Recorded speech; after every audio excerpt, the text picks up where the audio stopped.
আজকে আমরা শুরু করব পঞ্চম অধ্যায়। এই অধ্যায়ে খাদ্য এবং পুষ্টি জাতীয় যত বর্ণনা দেওয়া দরকার সব দেওয়া আছে। এখানে আমাদের কি কি নিউট্রিয়েন্টস, ভাইটামিনস অথবা অন্যান্য প্রয়োজনীয় জিনিস যেগুলো আমাদের শরীরে শক্তি এবং পুষ্টি দেয় সেই বিষয়ে আলোচনা করা হচ্ছে। জীব মাত্রই খাদ্য গ্রহণ করে, কারণ জীবের বেঁচে থাকার জন্য খাদ্যের প্রয়োজন। তবে উদ্ভিদ ও প্রাণীর খাদ্য গ্রহণ প্রক্রিয়া ভিন্ন। জীবের পুষ্টির জন্য বিভিন্ন উপাদানের প্রয়োজন হয়। মানবদেহে খাদ্য, পুষ্টি ও পরিপাক প্রক্রিয়া এবং উদ্ভিদের পুষ্টি এই অধ্যায়ে আলোচ্য বিষয়।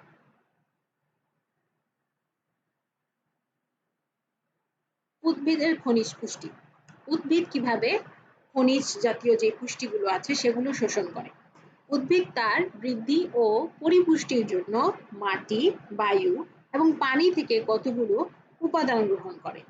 তাহলে এইখানে উদ্ভিদ কোথা থেকে তার বৃদ্ধি এবং পুষ্টির জন্য জিনিসপত্র গ্রহণ করে এটা একটা ইম্পর্টেন্ট লাইন। এই উপাদানগুলো অভাবে উদ্ভিদ সুষ্ঠুভাবে বাঁচতে পারে না। এই উপাদানগুলোকে উদ্ভিদের পুষ্টি উপাদান বলে। এই সকল পুষ্টি উপাদানের অধিকাংশই উদ্ভিদ মাটি থেকে সংগ্রহ করে বলে এদেরকে খনিজ পুষ্টি বলা হয়।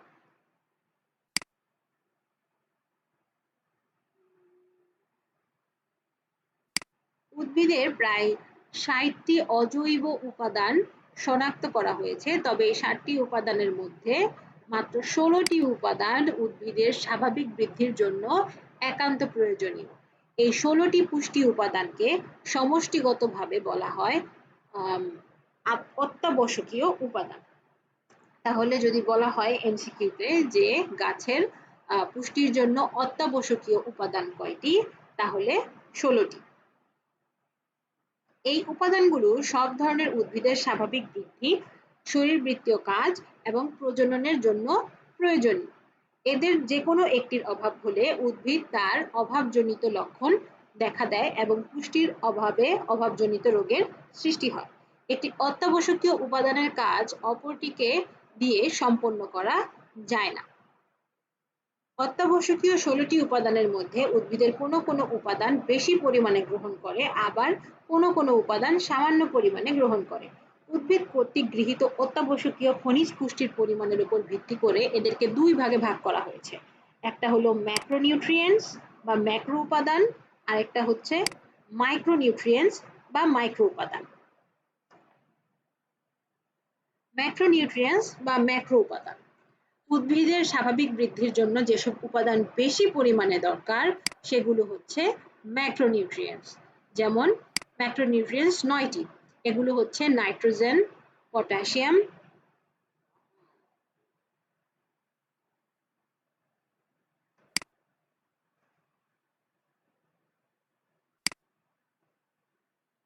নাইট্রোজেন, পটাশিয়াম,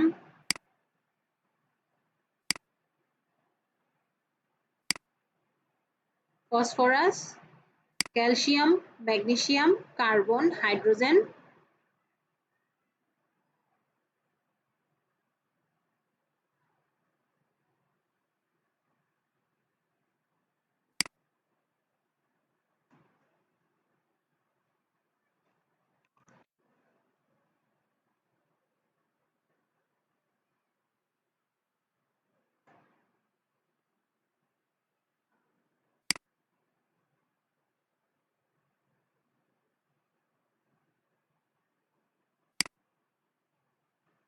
অক্সিজেন ও সালফার।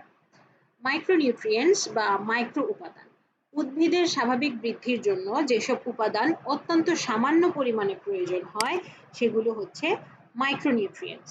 মাইক্রোনিউট্রিয়েন্টস ৭টি, যথা দস্তা বা জিঙ্ক, ম্যাঙ্গানিজ,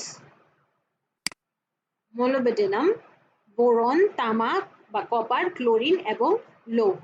এই সবগুলো উপাদান কোনটা কতগুলা, মানে মাইক্রো উপাদান কতগুলা এবং ম্যাক্রো উপাদান কতগুলা, এবং এই উপাদানগুলোর প্রত্যেকটা নাম এবং এদের সংকেত এগুলা খুব ভালো মতো পড়তে হবে, কারণ এগুলা হচ্ছে এমসিকিউর জন্য খুবই খুবই ইম্পর্টেন্ট। তোমার এমসিকিউতে কনফিউজ করে দিবে যে ম্যাক্রো উপাদান কোন, নিচের কোনটি ম্যাক্রো উপাদান, তখন এই মাইক্রো উপাদান থেকে তোমার ৩টা অপশন নেয় আর ম্যাক্রো উপাদান থেকে একটা অপশন নেয় এবং এইভাবে তোমাকে কনফিউজ করে ফেলে। এইটা হচ্ছে খুবই গুরুত্বপূর্ণ একটা এমসিকিউ। এবার পুষ্টির উপাদানের উৎস এবং ভূমিকা।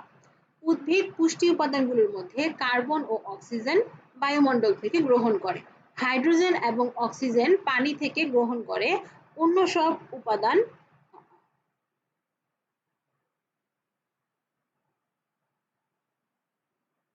সব উপাদান মাটির মূলের সাহায্যে শোষণ করে। তাহলে শুধুমাত্র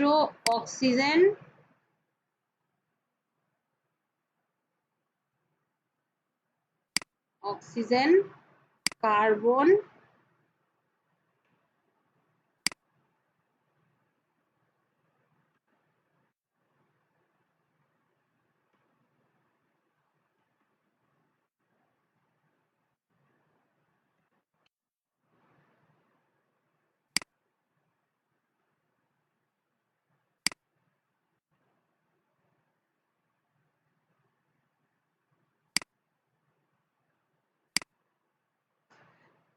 আর হাইড্রোজেন,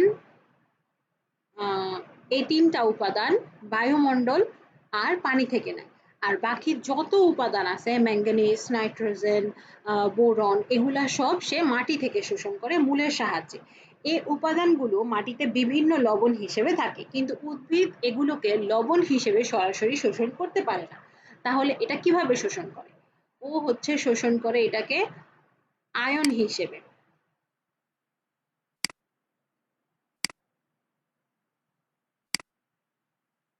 যেমন calcium, magnesium ion, NH4 ion, NO3 ion বা পটাশিয়াম আয়ন। উদ্ভিদের পুষ্টিতে বিভিন্ন খনিজ উপাদানের ভূমিকা। উদ্ভিদের স্বাভাবিক বৃদ্ধির জন্য খনিজ পুষ্টি গুরুত্বপূর্ণ ভূমিকা পালন করে। কিছু ম্যাক্রোনিউট্রিয়েন্টসের ভূমিকার কথা নিচে বর্ণনা করা হলো। Nitrogen. Nitrogen nucleic acid, protein আর ক্লোরোফিলের অত্যাবশ্যকীয় উপাদান। আচ্ছা, নিউক্লিক অ্যাসিড কি? নিউক্লিক অ্যাসিড হচ্ছে তোমার নিউক্লিয়াসের যে ক্রোমোজোম গুলা গঠন করে, সেই ক্রোমোজোমের জন্য খুবই গুরুত্বপূর্ণ একটা জিনিস। আর প্রত্যেকটা কোষের জন্য, হোক উদ্ভিদ হোক প্রাণী, প্রোটিন খুবই খুবই গুরুত্বপূর্ণ। আর ক্লোরোফিল হচ্ছে গাছকে সবুজ করার জন্য ক্লোরোফিলের দরকার। যেহেতু এই ৩টা জিনিসই গাছের জন্য খুব ইম্পর্টেন্ট, তাই নাইট্রোজেনও একটা খুবই ইম্পর্টেন্ট জিনিস গাছের জন্য। উদ্ভিদের সাধারণ দৈহিক বৃদ্ধিতে নাইট্রোজেন গুরুত্বপূর্ণ ভূমিকা পালন করে এবং কোষ কলার পানির পরিমাণ বৃদ্ধি করে। তাহলে নাইট্রোজেনের কাজ কি কি? কাজ হচ্ছে দৈহিক বৃদ্ধিতে নাইট্রোজেন গুরুত্বপূর্ণ ভূমিকা পালন করে এবং কোষ কলার পানির পরিমাণ বৃদ্ধি করে। মানে আমাদের সেলের মধ্যে যে পানির একটা লেভেল থাকা দরকার, সেটাকে ও বেশি বেশি বাড়ায় দেয়। বাড়ায় দেওয়ার কারণে কি হয়? গাছটা খুবই সতেজ থাকে। নাইট্রোজেনের অভাব হলে ক্লোরোফিল সৃষ্টি ব্যাহত হয়। যেহেতু ক্লোরোফিল গাছকে সবুজ রাখার জন্য খুবই দরকার, তো গাছে যদি ক্লোরোফিল সৃষ্টি না হয়, তাহলে গাছ খাবার কিভাবে প্রস্তুত করবে? কারণ গাছ সবুজ হওয়ার কারণেই সে ওই সবুজ জিনিসটাকে কাজে লাগায়, এই ক্লোরোফিলটাকে কাজে লাগায় সূর্যের মাধ্যমে খাদ্য তৈরি করে। অর্থাৎ নাইট্রোজেন যদি ঘাটতি হয়, তাহলে খাদ্য প্রস্তুত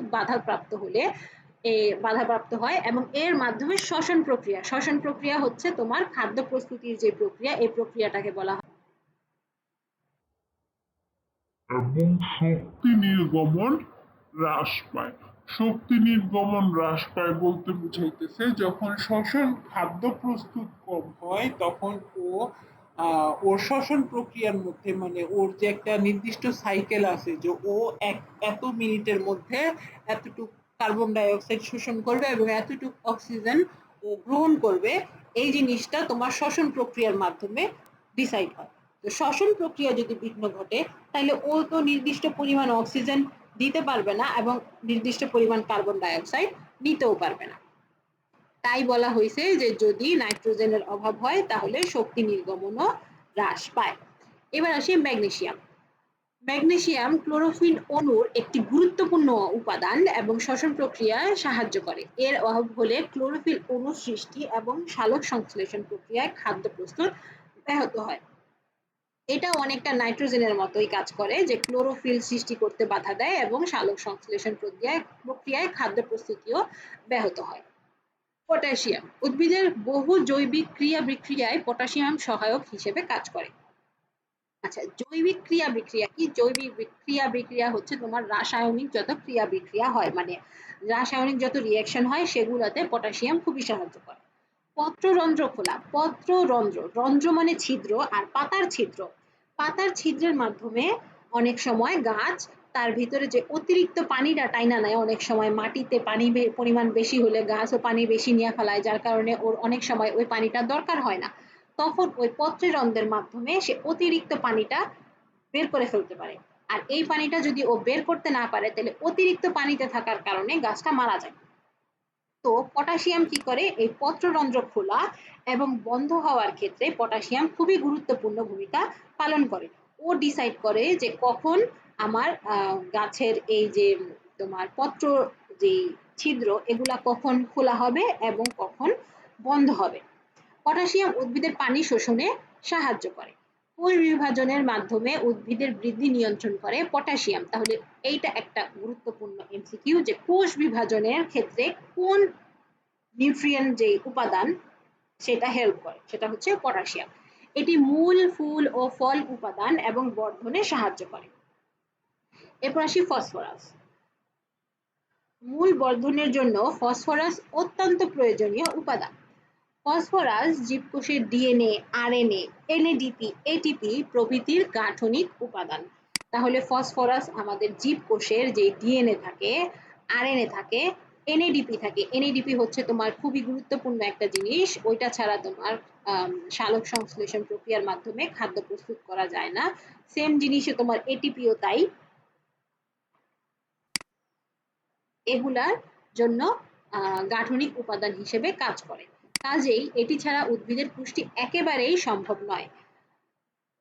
উদ্ভিদের মূল বৃদ্ধির জন্য ফসফরাস অত্যন্ত প্রয়োজনীয় উপাদান। তাহলে উদ্ভিদের মূল বৃদ্ধির জন্য কোনটি সবচেয়ে বেশি গুরুত্বপূর্ণ?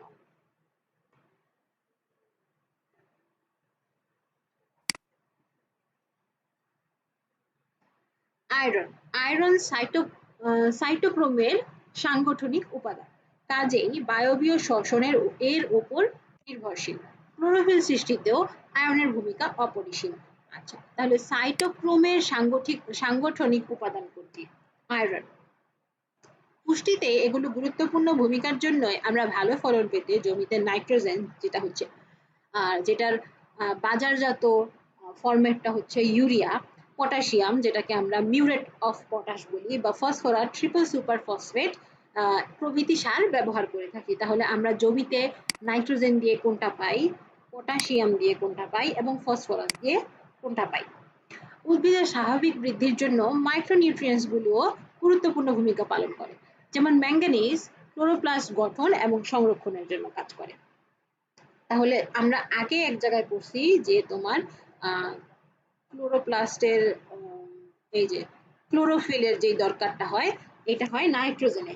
সেম ওরকমই একটু কাছাকাছি একটা গুরুত্বপূর্ণ জিনিস হলো তোমার কি, ম্যাঙ্গানিজ। এই যে ম্যাঙ্গানিজ ক্লোরোপ্লাস্ট গঠন ও সংরক্ষণের জন্য ম্যাঙ্গানিজ প্রয়োজন। কপার। টমেটো, সূর্যমুখী উদ্ভিদের স্বাভাবিক বৃদ্ধির জন্য কপার বা তামার প্রয়োজন। শ্বসন প্রক্রিয়ার উপরেও কপারের প্রভাব উল্লেখযোগ্য। তাহলে কোন কোন উদ্ভিদের স্বাভাবিক বৃদ্ধির জন্য কপার দরকার? টমেটো, সূর্যমুখী।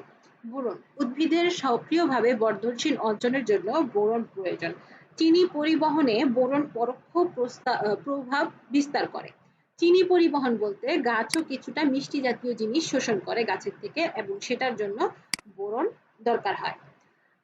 মলিবডেনাম। অণুজীব দিয়ে বায়বীয় নাইট্রোজেন সংবন্ধনের জন্য মনোবিডিয়াম আবশ্যক। অণুজীব দিয়ে বলতে বুঝাইতেছে যে গাছের মধ্যেও যে ছোট ছোট ব্যাকটেরিয়া বা ক্ষুদ্র জীবগুলা থাকে সেগুলার মাধ্যমে বায়বীয় নাইট্রোজেন সংবর্ধন, মানে ও বাতাসের যে নাইট্রোজেনের একটা পরিমাণ থাকে, বাতাসে শুধু অক্সিজেন না, বাতাসে অক্সিজেন ছাড়াও নাইট্রোজেন, হাইড্রোজেন, এরকম আরো কিছু মৌল থাকে। তো সেই মৌলটাকে নিয়ন্ত্রণ করার জন্য মনোবডেনামের দরকার হয়, কারণ গাছ এই নাইট্রোজেনটাই আমাদেরকে সাপ্লাই করে। ক্লোরিন। সুগার বিট এর মূল এবং কাণ্ড বৃদ্ধির জন্য ক্লোরিন প্রয়োজন। আচ্ছা, তাহলে কোন উদ্ভিদের মূল এবং কাণ্ড বৃদ্ধির জন্য ক্লোরিন প্রয়োজন? Sugar beet. এবার হচ্ছে পুষ্টি উপাদানের অভাবজনিত লক্ষণ। কোন পুষ্টির অভাবে কোন লক্ষণটা দেখা দেয়? যদি আমার নাইট্রোজেনের অভাব হয় তাহলে ক্লোরোফিল সৃষ্টিতে বিঘ্ন ঘটে, কারণ আমাদেরকে বলা হয়েছে যে নাইট্রোজেন ক্লোরোফিল জিনিসটাকে উৎপাদন করে। তো এই ক্লোরোফিলের অভাবের কারণে কি হবে? পাতার রং সবুজ হবে না, যেটা ক্লোরোফিল হচ্ছে গাছকে সবুজ করে। যেহেতু আমার ক্লোরোফিল, নাইট্রোজেনের অভাবে ক্লোরোফিল হয় না, তাই ক্লোরোফিল না হইলে আমার গাছের পাতার রং হালকা হয়ে যাবে, একসময় হলুদ হয়ে যাবে। আর এর কারণে আস্তে আস্তে গাছের মধ্যে ক্লোরোসিস নামে একটি মানে এই যে ক্লোরোসিস হচ্ছে একটা প্রক্রিয়া, এই প্রক্রিয়া শুরু হইতে থাকে।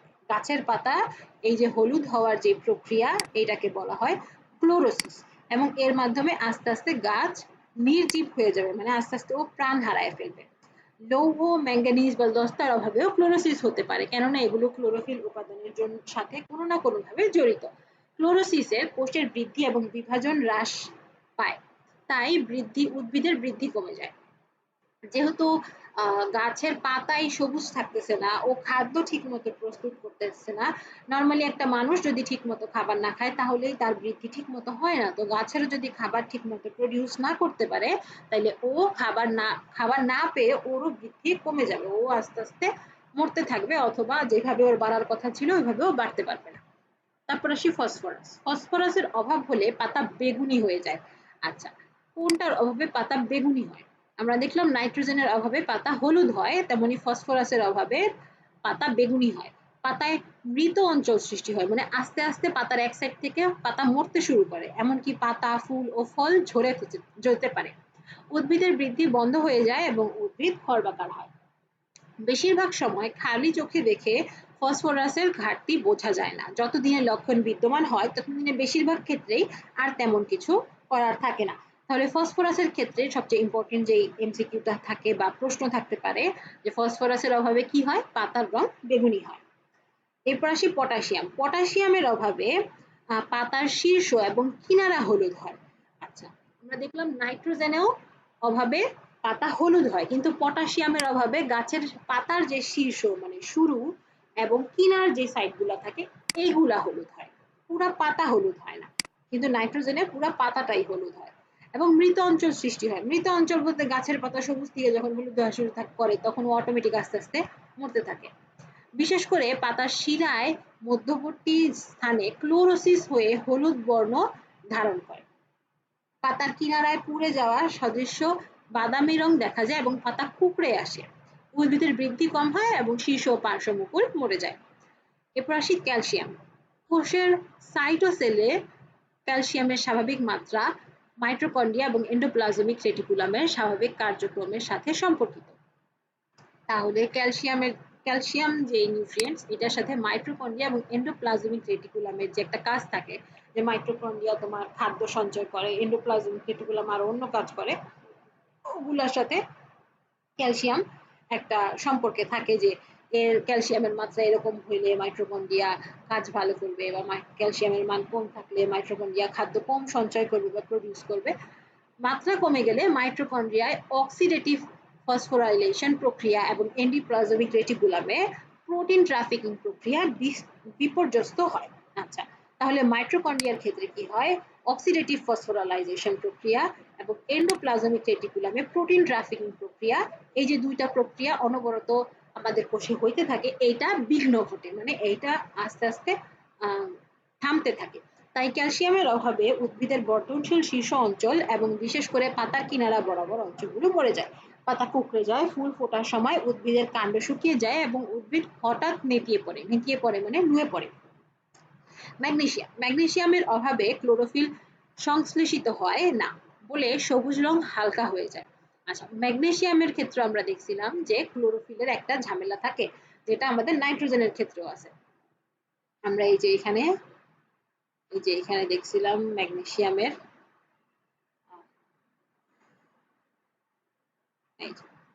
ম্যাগনেসিয়াম ক্লোরোফিল অণুর একটি গুরুত্বপূর্ণ উপাদান। তার মানে এখানেও তোমার ক্লোরোফিল অণুর একটা কি বলে ওটারে রিলেশন আছে, যেহেতু এখানেও ক্লোরোফিলের সাথে একটা সম্পর্ক আছে, তাই ম্যাগনেসিয়ামের অভাবে ক্লোরোফিল যেই সংশ্লেষিত হয়, মানে ক্লোরোফিলের যে একটা কাজ থাকে গাছকে সবুজ রাখার, সেই কাজটা এখানেও বিঘ্ন ঘটে। এবং সালোক সংশ্লেষণের হার কমে যায়। নরমাল, যেহেতু সালোক সংশ্লেষণ মানে গাছের খাদ্য প্রস্তুতির প্রক্রিয়াকে বলা হয় সালোক সংশ্লেষণ। তো যেহেতু গাছ সবুজ থাকে না, খাদ্য কম প্রডিউস করতে পারে, সেইটাকেই বলা হচ্ছে যে সালোক সংশ্লেষণের হার কমে যায়। পাতার শিরাগুলোর মধ্যবর্তী স্থানে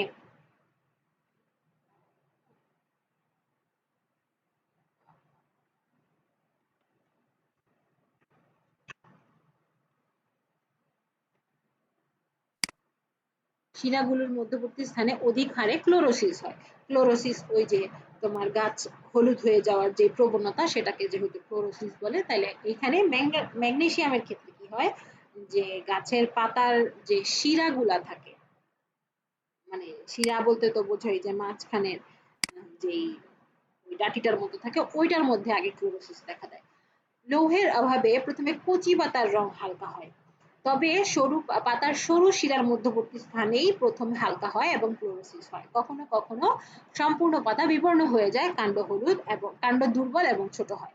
আচ্ছা, ক্লোরোসিস এই ওয়ার্ডটা কি, এটা সবসময় মাথায় রাখতে হবে, কারণ ক্লোরোসিস মানেই হচ্ছে গাছের পাতা সবুজ থেকে হলুদ হয়ে যাচ্ছে।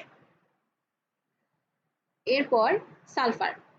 সালফার উদ্ভিদের বিভিন্ন প্রোটিন, হরমোন এবং ভিটামিনের গাঠনিক উপাদানই শুধু নয়, একই সাথে এটি কোষে পানির সমতা রক্ষা। পানির সমতা মানে কোষে কতটুকু পানি থাকে না থাকে, অবশ্যই সবকিছুর একটা লিমিট থাকে। তো কোষের যে একটা পানি থাকার আম দরকার, সেটারও একটা নির্দিষ্ট পরিমাণ থাকে, যে একটা কোষে এতটুকু পানি থাকতে পারে।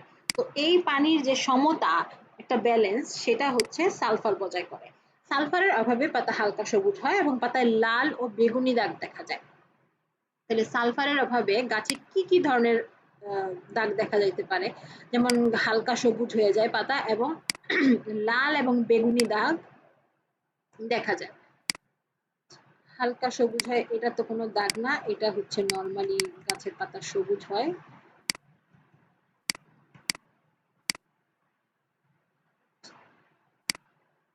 কচি পাতায় বেশি ও বয়োবৃদ্ধ পাতায় কম ক্লোরোসিস হয়। বয়োবৃদ্ধ বলতে যেগুলা একটু বড় হয়েছে ওগুলাকে বলে। সালফারের অভাবে মূল, কাণ্ড এবং পাতার শীর্ষ থেকে শুরু করে পর্যায়ক্রমে টিস্যু মারা যেতে থাকে, যাকে ডাইব্যাক বলে। আচ্ছা, সালফারের অভাবে মূল, কাণ্ড ও পাতার শীর্ষ থেকে শুরু করে পর্যায়ক্রমে টিস্যু মারা যেতে থাকে, মানে ও আগে মূল থেকে শুরু হয়। সালফারের অভাবের কারণে একদম গাছের শিরা থেকে সমস্যাটা শুরু হয় এবং এই শিরা থেকে সমস্যাটা প্রথমে কাণ্ডে যায়, তারপর পাতার শীর্ষে যায় এবং আস্তে আস্তে এগুলা গাছের টিস্যুকেই মেরে ফেলে, যাকে ডাইব্যাক বলে। তাহলে এটা একটা প্রশ্ন যে ডাইব্যাক কাকে বলে, বা সালফারের অভাবে কোনটি হয় ডাইব্যাক। কাণ্ডের মধ্যপর্ব ছোট হয় বলে গাছটি খর্বাকৃতির হয়। খর্বাকৃতির মানে খাটো হয়ে যায়। বোরন। কোষ প্রাচীরের কাঠামো কোষ প্রাচীরের কাঠামোর মধ্যে অবস্থান করে প্রাচীরটিকে তথা কোষটিকে দৃঢ়তা দেয়, মানে কোষটিকে ও স্ট্রং বানায়। কিন্তু যখন বোরনের অভাব হয়, তখন বিপাক প্রক্রিয়ায় বিভিন্ন বিক্রিয়া এবং নিয়ন্ত্রণের যে ভূমিকাগুলো থাকে, এগুলা ও পালন করতে পারে না। তখন কি হয়ে যায়, যে যেহেতু গাছের মধ্যেও কিছু কেমিক্যাল রিয়াকশন হয়, তো ওই কেমিক্যাল রিয়াকশন গুলা যখন উল্টাপাল্টা হয়ে যায়, তখন গাছটা নিজের মধ্যে আর ব্যালেন্স রাখতে পারে না। নর্মালি যদি কোনো কেমিক্যাল রিয়াকশন উল্টাপাল্টা হয়, তাহলে বোম ব্লাস্ট হয় বা কোনো খারাপ কিছু হয়, তো ওরকমই গাছের ভিতরেও ও এটাকে আর সহ্য করতে পারে না, যার কারণে উদ্ভিদের বর্ধনশীল অগ্রভাগ মরে যায়, মানে যেই জায়গাটা ও বাড়তেছিল একদম শুরুতে, ওই জায়গাটাই মারা যায়। কচি পাতার বৃদ্ধি কমে যায় এবং পাতা বিকৃত হয়। বিকৃত হয় মানে গাছের একটা পাতার তো নির্দিষ্ট শেপ থাকে, প্রত্যেকটা গাছের একটা শেপ থাকে, ওই শেপটা নষ্ট হয়ে যায়, কাণ্ড খসখসে হয়ে ফেটে যায় এবং ফুলের কুঁড়ি জন্ম ব্যাহত হয়, মানে নতুন যে ফলের জন্য যে ফুল দরকার, সেটাও আর প্রডিউস করে না।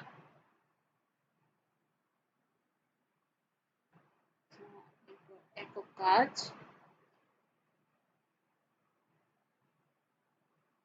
এরপরে প্রাণীর খাদ্য ও পুষ্টি।